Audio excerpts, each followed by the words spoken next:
Let's start off this video by showing you an article the New York Times published yesterday by their former food critic Frank Bruni, and this pathetic title, "Why Does Donald Trump Keep Dissing Jews?" Now here's the very first paragraph of his article. When something happens once, it is a curiosity. Twice, it is a coincidence. 3 times or more, it is a pattern.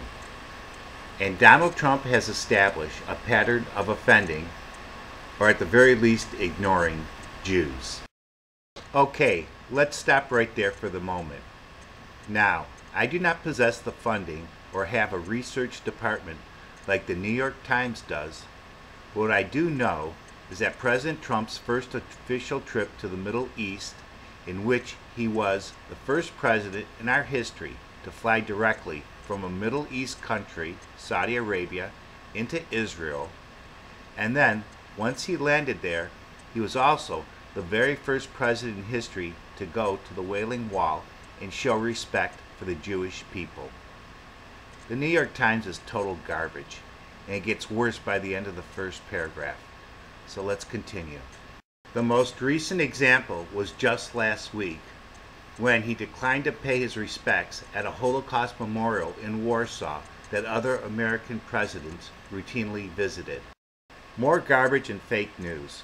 First of all, he was visiting Poland, and the government schedules their travel itinerary, in which our government approves of. If you remember, he stopped in the day before the G20 summit meeting and had less than 24 hours on the ground. Since he was physically unable to be there and back and give his speech in front of the Polish people, he sent his daughter Ivanka to pay respect.